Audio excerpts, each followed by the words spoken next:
6. Conhecendo o ego, recordar-te-ás de todo o caminho, pelo qual o Senhor teu Deus te guiou no deserto estes 40 anos, para te humilhar, para te provar, para saber o que estava no teu coração, se guardarias ou não os seus mandamentos. Deuteronômio 8, 2. Para compreender o motivo deste versículo, devemos recordar do que Deus prometeu aos filhos de Israel no Monte Sinai. Ao aparecer no Monte Sinai, Deus disse: Agora, pois, se diligentemente ouvirdes a minha voz, e guardardes a minha aliança, então sereis a minha propriedade peculiar dentre todos os povos. Êxodo 9, 5.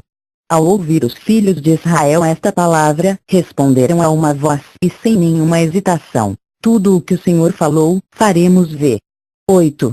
Pensavam que uma vez que Deus os tinha libertado de maneira tão maravilhosa e os havia conduzido, suprido suas necessidades e lhes dado proteção, que deveras lhe obedeceriam em tudo o que ele pedisse deles. Entretanto, o que a pessoa diz e promete nem sempre é o que suas mãos e pés hão de fazer. Deus o provará em questões práticas a fim de determinar se você realmente o adora e segue sua vontade. Embora você possa pensar e até mesmo sentir estar perfeitamente disposto a ouvir a palavra de Deus, a carne tornou-se tão corrupta que o que você pode estar pensando e sentindo não seja digno de confiança. E por isso que Deus deve prová-lo quanto à obediência aos seus mandamentos. E por isso que Moisés diz aos israelitas: para te provar, para saber o que estava no teu coração, se guardarias ou não os seus mandamentos. Era como se dissesse que, por ser a promessa deles inadequada, deviam ser humilhados e provados no deserto por 40 anos. Entretanto, tal humilhação provação não tinham o propósito de trazer-lhes queda espiritual, mas a manifestação de seu verdadeiro estado. Sem a experiência da humilhação, sem a prova do deserto e sem a derrota e rebelião subsequentes, quem poderia saber quão inteiramente corruptos eram os corações destes filhos de Israel? A julgar por sua promessa entusiasta ao pé do Monte Sinai, pensaríamos serem eles um povo muito obediente. Mas o povo que tão prontamente fez promessas no Monte Sinai foi o mesmo que mais tarde no deserto adorou o bezerro de ouro, murmurou contra Deus e contra Moisés, desejou voltar para o Egito e finalmente se recusou a entrar em Canaã. Porém, depois de tantos fracassos, reconheceram ser corruptos, que sua carne nada tinha absolutamente de que se orgulhar, e que sua autoimportância em pensar serem eles melhores do que as outras raças era totalmente falsa, porque na verdade, não eram de modo nenhum superiores a qualquer outra nação do mundo. Somente então reconheceram que Deus os tinha escolhido não porque fossem melhores do que os outros, mas por sua graça, pois Deus havia dito a Moisés: terei misericórdia de quem me aprouver ter misericórdia, e compadecer-me-ei de quem me aprouver ter compaixão. Assim, pois, não depende de quem quer, ou de quem corre, mas de usar Deus a sua misericórdia. Romanos 9, 15, 16. Ora, assim como Deus guiou os filhos de Israel no período da antiga aliança, da mesma forma procura Ele liderar o seu povo hoje. A lição que deseja ensinar aos filhos agora é a mesma que tentou ensinar aos israelitas no deserto. Essa lição é que conheçamos a nós mesmos. Deus deseja que o seu povo saiba que são corruptos a mais não poder, e que são cheios de pecado, imundícia e fraquezas. Deseja levar os crentes ao fim de si mesmos.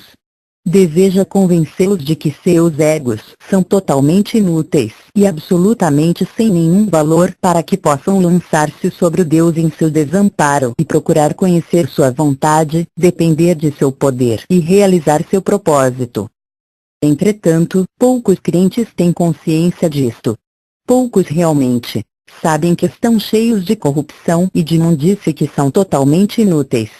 Poucos acham não ter nada. A maioria dos crentes pensam ser dignos de confiança em muitos aspectos, e pensam ser mais fortes do que outros crentes. Quem, pois, realmente conhece a si mesmo completamente?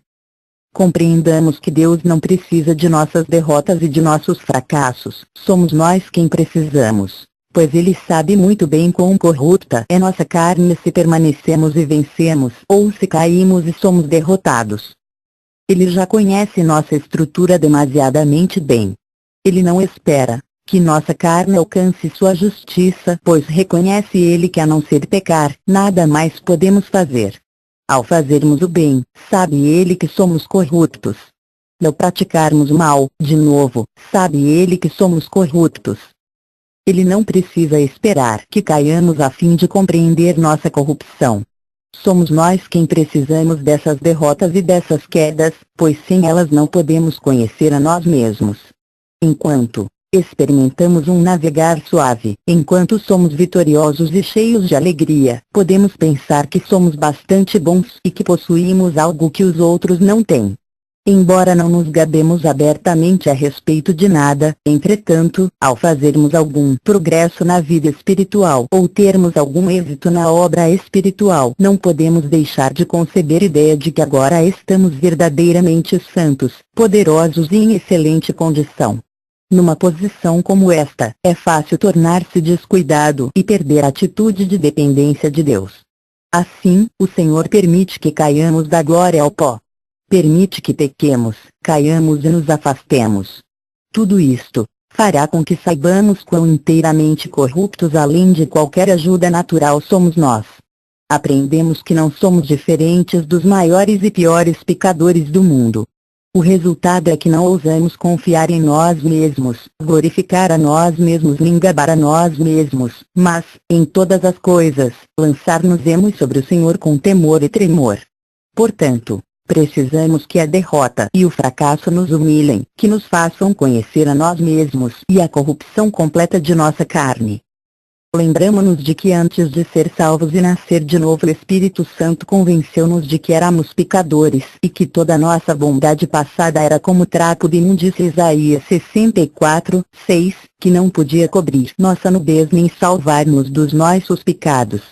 Também ficamos conscientes de que ainda que tentássemos fazer o melhor a fim de praticar o bem daí por diante, nossa própria justiça jamais poderia satisfazer as exigências da lei. Compreendemos que jamais poderíamos estabelecer nossa própria justiça fora de Cristo, Romanos 10, 3. Portanto, viemos a Deus em inutilidade total, aceitamos o Senhor Jesus como nossa justiça, e fomos salvos mediante sua redenção. Essa foi nossa experiência passada. Mas, quão esquecidos somos! Na época em que fomos salvos e nascemos de novo, sabíamos que não podíamos depender de nosso próprio bem, mas devíamos depender inteiramente da obra de Cristo. O Espírito Santo mostrou-nos nosso estado terrível de perdição, fazendo-nos ver que estávamos cheios de imundícia e corrupção e perceber a total incerteza de nossa própria justiça. Logo depois de sermos salvos, por estarmos cheios de alegria por causa da graça do perdão que tínhamos recebido, permanecemos humildes. Mas depois de algum tempo, começamos a esquecer o primeiro princípio da salvação. Devido a um novo desejo da nova vida, uma vez mais tentamos preencher os requisitos externos com uma justiça nossa. De alguma forma voltamos à ignorância de que quando Deus nos disse, ao sermos salvos, que nossa justiça era absolutamente inútil, Ele queria dizer que era ela eternamente inútil. E assim como Ele declarou, no momento de nossa salvação, que Ele não se alegrara em nada que saísse de nós mesmos, a despeito de sua aparência exterior, essa declaração era de valor eterno. Jamais devemos nos esquecer de que a maneira pela qual ganhamos a vida divina deve ser a mesma usada para alimentar essa mesma vida. O princípio que aprendemos na salvação deve permanecer para sempre. O ego é sempre inútil, é sempre julgado por Deus, e portanto deve ser continuamente entregue à morte. Quão triste é que a justiça que desprezamos no momento em que cremos no Senhor é recebida de volta não muito tempo depois. O que então reconhecemos como ego inútil, gradativamente volta à atividade. A intenção original de Deus para nós depois que fomos salvos é que, passo a passo, chegássemos a um conhecimento mais profundo de nossa corrupção e a rejeição maior de nossa justiça própria. A atitude que tomamos com respeito a nós mesmos na época da salvação é somente o primeiro passo da perfeita obra de Deus. Ele deseja ver essa obra aprofundar-se cada vez mais até que nós, os crentes, sejamos completamente libertos do domínio do ego. Que pena que os crentes arruinem a obra de Deus. A primeira obra do Espírito Santo no crente, após a salvação, é levá-lo a conhecer a si mesmo a fim de induzi-lo a obedecer à vontade de Deus e negar tudo o que procede de si mesmo. Deve aprender a confiar completamente em Deus. Mas quão difícil é essa lição! Conhecer-se a si mesmo é ser privado da glória. Negar-se a si mesmo é fazer com que soframos. De modo que, em realidade, o crente não está tão ávido de conhecer a si mesmo e logo não conhece a si mesmo muito bem. Deveras, na ignorância julga-se digno de confiança. Ora, por causa da indisposição do crente em ter esse autoconhecimento, o Espírito Santo não pode revelar a ele seu caráter verdadeiro à vista de Deus. Como resultado, o Senhor é forçado a usar alguns métodos dolorosos para fazer com que o crente conheça a si mesmo. E o modo mais frequentemente usado por Deus é permitir que o crente caia.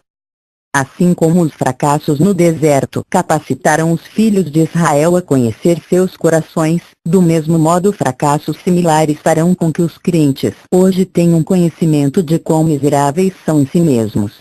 Por causa de sua autoconfiança e por ver a si mesmos como talentosos, capazes e poderosos, têm falta da completa dependência de Deus. Por isso Deus deixa que falem em suas tentativas. Compreenderão quão indignos de confiança são ao ver que suas obras não produzem frutos verdadeiros e duradouros. Com quanta frequência os crentes veem-se a si mesmos como naturalmente muito pacientes, amáveis, gentis e puros.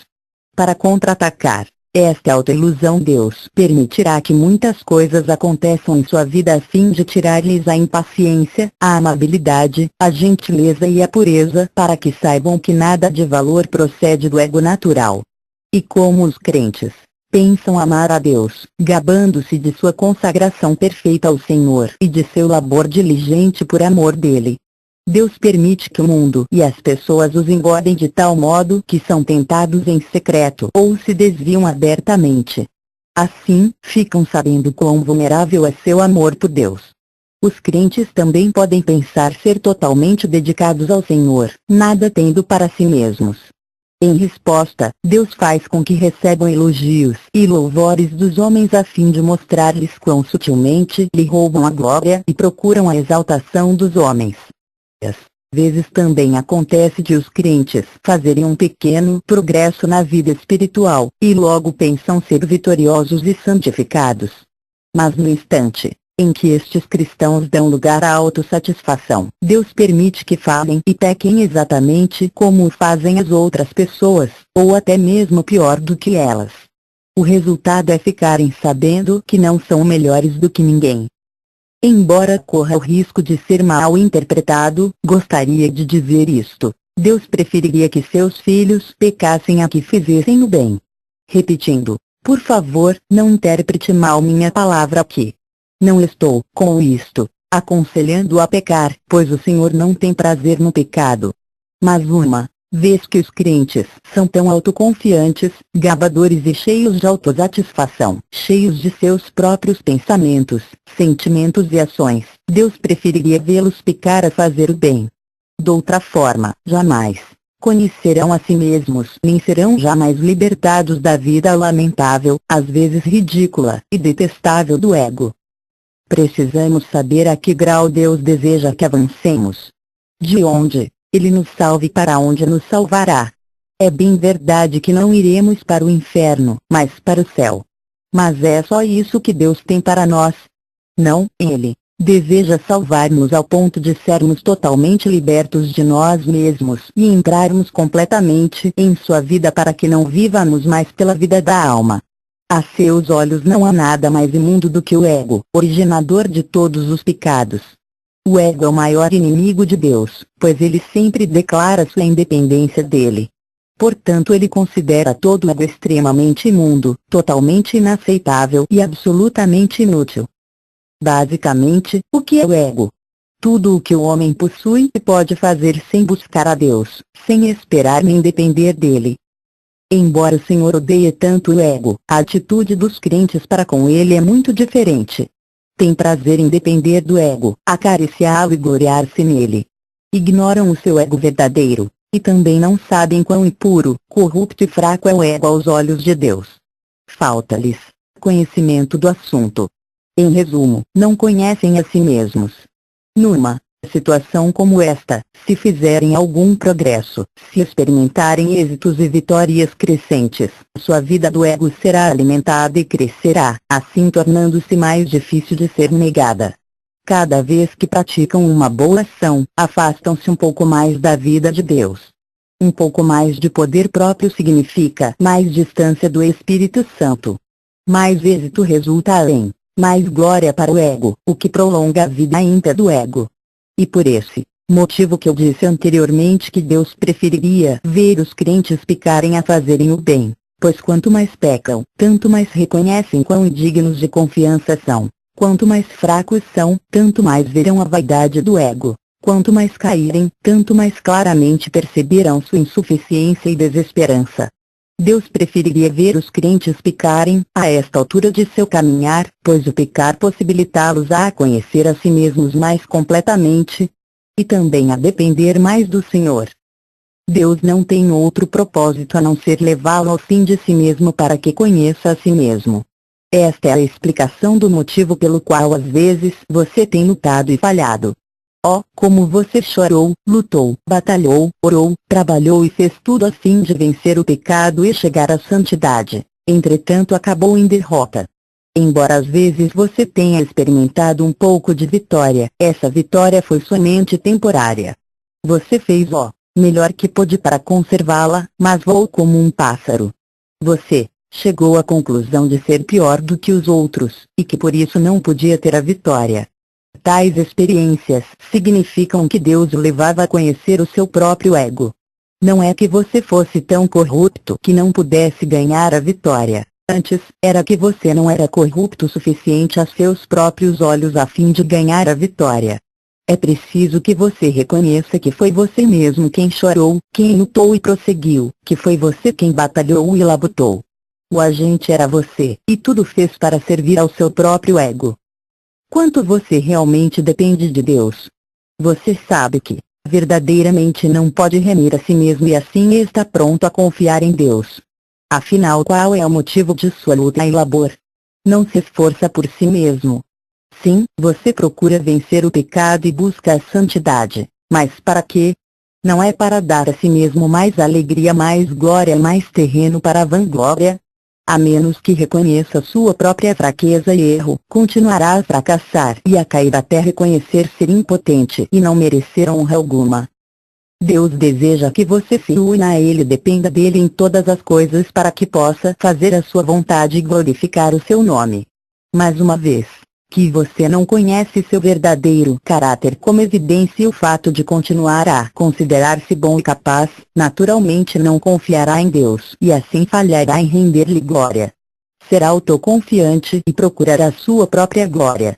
Neste mesmo instante você ainda não sabe quão fraco realmente é. Por isso Deus permite que você seja derrotado repetidamente. E com cada derrota diz-lhe que você é fraco.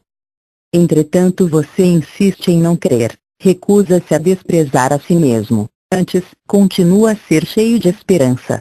Sua conclusão é que a derrota foi devida à falta de esforço próprio. Se fizer mais esforço da próxima vez, diz você a si mesmo, então sem dúvida vencerá. Muitas têm sido as suas derrotas, e muitas têm sido as vezes que encontrou altos e baixos. Entretanto permanece ignorante do fato de quão fraco você verdadeiramente é. Até o presente momento, você não está pronto para aprender a lição que Deus tem para você. Ainda está planejando seu último esforço para ganhar a vitória final. Tendo sofrido tantas derrotas, por que não desiste totalmente de si mesmo e se lança inteiramente sobre o Deus? Quando é que não esperará mais nada de si mesmo, entregando-se completamente nas mãos de Deus? Oh! Quando isto finalmente acontecer, você dependerá dele sem planejar nem fazer nada de si mesmo. Mas por ainda não ter aprendido sua lição, terá de incorrer em maiores e mais derrotas a fim de obter o autoconhecimento que o forçará a cessar sua própria obra para que Deus possa livrá-lo. Sabemos que nenhum salva-vidas, Se atreve a socorrer a pessoa que acaba de cair na água com a possibilidade de afogamento. Pois nesse instante a força da pessoa que caiu na água é grande, talvez mais forte do que de costume. Ao se aproximar, o salva-vidas da pessoa que se afoga, esta pode tentar agarrar-se ao salva-vidas impedindo-lhe o movimento. O resultado é que ambos podem afundar-se e se afogar. Consequentemente o salva-vidas esperto espera até que a pessoa que se afoga lute bastante na água e comece a desistir de lutar. Somente então o salva-vidas aproxima-se dessa pessoa e a leva para a segurança. Da mesma maneira, Deus hoje permite que seus filhos lutem e batalhem até que percebam quão fútil é seu esforço. Meramente colocam-se numa posição mais perigosa. O Senhor espera até que sua força se esgote e cheguem à conclusão de estarem perecendo. Nesse momento, suas ideias são mais ou menos as seguintes: se Deus não me livrar, não posso sustentar minha sorte nem por mais um minuto. Se Deus não me salvar, certamente morrerei. Deus não estenderá a mão até que esse momento chegue. Sempre que o crente para de confiar em si mesmo, Deus o salvará inteiramente. Pois o objetivo do Senhor não é outro senão mostrar ao crente que ele é absolutamente inútil na vida e na obra divinas. A parte do depender de Deus, o crente não possui vida nem obra. Oh, quão enganosos podemos ser! Quão tenazmente interessados em nós mesmos! Quem pode dizer quantos crentes hoje vivem por seu ego enganador? Muitos são os que tomam o ego como princípio orientador da vida. Quase tudo é para o eu e quase tudo procede do eu. Tais crentes são muito mais perigosos do que as outras pessoas. Parece que em tudo não conseguem escapar do ego. Se aprendem uma coisa a mais é para glorificar o ego. Isto não é verdade somente com respeito às coisas espirituais, é também verdade no que se refere às coisas materiais. Tudo se transforma em motivo para elevar o ego. Oh, quem pode compreender totalmente o erro da carne? Deus precisa quebrar e destruir tais crentes. Não lhes dará um ambiente cômodo para que seu ego não seja alimentado. Deixá-los a passar por momentos difíceis para que não se gloriem em si mesmos. Permitir-lhes a conhecer seu motivo interior verdadeiro. Deixando que sejam derrotados, para que na derrota possam examinar-se a si mesmos e compreender que a maior parte de seus dias vivem para si mesmos e não para a glória de Deus. Por 40 longos anos levou Deus os filhos de Israel pelo deserto. Deixou que caíssem e pecassem muitas vezes com o seguinte propósito em mente: que conhecessem a si mesmos. Da mesma maneira, hoje o que Deus tem feito em sua vida é para que você conheça sua imagem verdadeira. Suas derrotas passadas já o deviam tê-lo convencido da absoluta vaidade de si mesmo. No entanto, até o presente momento você insiste em apegar-se ao seu precioso ego. Por causa disso, Deus é forçado a conservá-lo no deserto um pouco mais para que você experimente mais derrotas no deserto de modo a compreender, afinal, quão totalmente corrupto, vão e fraco você é perante Deus. E se não aprender sua lição hoje, terá de continuar em derrota. Qual foi o propósito de Deus em dar a lei aos homens? Foi dada não para que os homens a guardassem, mas a fim de que os homens a violassem. Pois a lei foi estabelecida para transgressões. Não fique espantado com esta afirmativa, pois com referência à lei este é o propósito de Deus, como as Escrituras amplamente demonstram. Deus sabia de há muito que os homens são corruptos além da medida, e determinou há muito tempo que devíamos ser salvos gratuitamente por sua graça. Ele sabe que somos tão corruptos que nada podemos levar a Ele que seja aceitável. Mas também sabe que não percebemos tal fato. Portanto, ele emprega meios e maneiras de ensinar-nos a fim de que nós também possamos conhecer de nós mesmos o que ele sempre soube. Só depois de reconhecermos nossa corrupção aceitaremos sua graça. Ora, um meio empregado por Deus é a lei, a qual nos manda obedecer. Se formos bons, certamente a cumpriremos, mas se formos corruptos, com toda a certeza a quebraremos. Pode-se dizer, portanto, que o próprio quebrar da lei revela a nossa corrupção, que nossa incapacidade de fazer o que a lei exige prova que nossa carne é fraca, veja Romanos 8:3. Quando as pessoas perceberem que são tão fracas a ponto de não poderem satisfazer as exigências da lei divina, finalmente desesperarão de si mesmas, desistirão de qualquer ideia de ser salvas pelas obras, e confiarão inteiramente na graça de Deus. Por isso a Bíblia declara: qual, pois, a razão de ser da lei? Foi adicionada por causa das transgressões, isto é, foi acrescentada a fim de revelar a corrupção dos homens, até que viesse o descendente a quem se fez a promessa. Gálatas 13:19. Esta última cláusula refere-se ao Senhor Jesus e à sua salvação. Nós, os crentes, sabemos que não podemos ser salvos pelas obras, somente pela graça. Mas sabemos o motivo? É por sermos tão corruptos, tão fracos e tão imundos, que não podemos cumprir a justiça de Deus nem guardar sua lei, e consequentemente não temos boas obras algumas, mas devemos depender da graça. Deus, ao salvar-nos pela graça, diz-nos que somos tão totalmente corruptos que não tem outro recurso senão dar sua graça. E quando, finalmente, adentramos o portão da graça, sabíamos muito bem quão impotentes éramos. Porque, então, hoje você começa a pensar que é tão bom? Porque você não aprendeu a lição que Deus tem tentado ensinar por meio da lei aos seus seguidores por estes milhares de anos? Você ainda não se conhece si mesmo. Em nossa pregação e testemunho públicos, temos dado atenção especial ao princípio da cruz. Mas tenha em mente que a cruz não é uma espécie de poder mágico que o livrará de todos os seus pecados, se tão ousamente a invocar. A não ser que você, de livre vontade, aceite o princípio da cruz, não o verá em operação em sua vida. A cruz é um princípio, e o princípio da cruz é negar a si mesmo e depender de Deus. Se você ignorar a total corrupção do seu ego verdadeiro, não receberá a ajuda da cruz para livrá-lo do pecado no momento em que esperar seu poder numa emergência. Alguém poderá dizer: estou surpreso por ter cometido tal pecado. Esta afirmativa revela que este indivíduo não conhece a si mesmo. Ele não tem conhecimento de quão corrupto é, nem de quão capaz é de cometer qualquer pecado. Que fique compreendido que a parte da nova vida que Deus nos deu quando de nosso novo nascimento, nós mesmos não somos melhores do que ninguém mais. Reconheçamos que cada homem tem a possibilidade de ser um ladrão, e cada mulher, uma prostituta.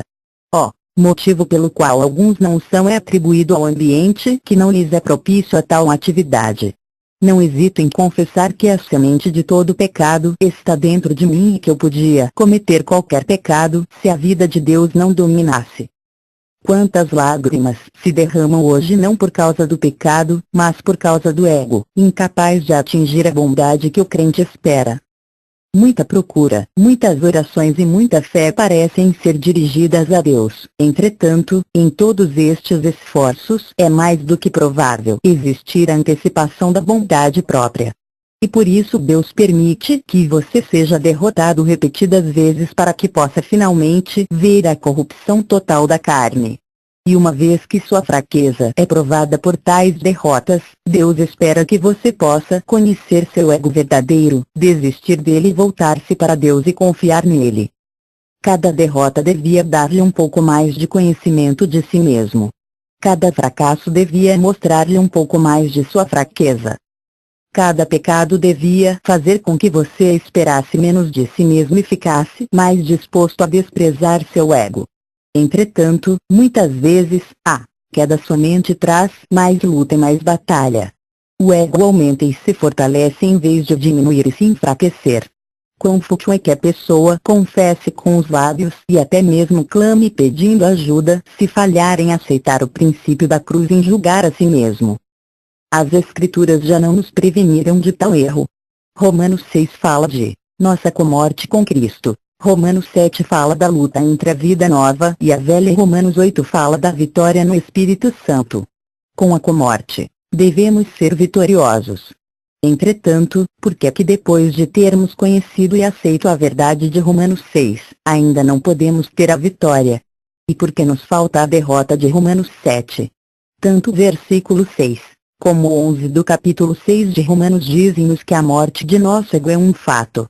Porque, então, muitos, que creem nesta verdade, falham em experimentar a vitória de Romanos 8? É por não terem fracassado o suficiente.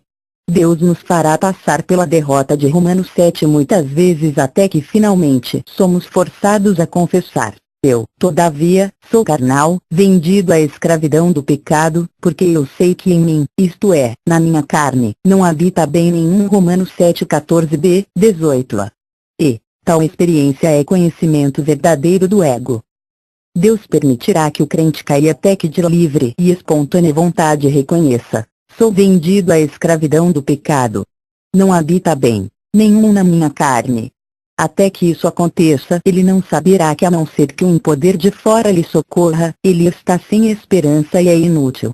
Mas, então ele clamará: desventurado homem que sou!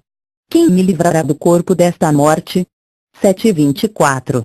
Ao perceber de verdade quão corrupto é, saberá e reconhecerá que a menos que Cristo salve não pode vencer o pecado. No início do capítulo 8 de Romanos menciona-se a comorte do capítulo 6 como meio da vitória total. Estamos familiarizados com a salvação mediante a comorte, e ardentemente esperamos a glória da vitória. Entretanto, o problema de hoje é conhecer o ego. Nossas derrotas passadas não são poucas, porém não estamos dispostos a conhecer o ego em tais derrotas. Antes, tentamos fazer nosso melhor a fim de melhorar e ocultar nosso ego. Se tão somente estivéssemos dispostos a examinar essas derrotas passadas à luz da santidade de Deus, certamente saberíamos que tipo de pessoas somos. Se estamos prontos a dar um passo à frente negando o ego, Deus nos levará para o descanso de Canaã. Naturalmente que temos algum conhecimento de nós mesmos, e em nossas experiências passadas Deus nos levou a conhecer algo de nossa corrupção. Mas, com toda a honestidade, receio que o conhecimento que muitos têm do ego não é suficientemente profundo. Não tenhamos medo de conhecer a nós mesmos claramente. Embora o ego seja muito feio e infunda temor, embora seja abominável e odioso, ainda assim devemos conhecê-lo. Nunca devemos parar de investigar e concluir que já conhecemos o ego por completo. Estamos longe, muito longe do conhecimento do nosso ego. Para o crente, o conhecer a si mesmo é uma lição que dura a vida toda. A fim de chegar a esse propósito divino, o crente teimoso deve passar por muitas derrotas que outros não têm nem precisam. Ele pode até concluir que o Senhor é especialmente duro com ele, não compreendendo que isto é devido ao seu apego mais forte com o seu ego. Pois não muito tempo depois de ganhar uma vitória, começa a ser autoimportante uma vez mais, para de confiar no Senhor com temor e tremor, e começa a glorificar a si mesmo de novo.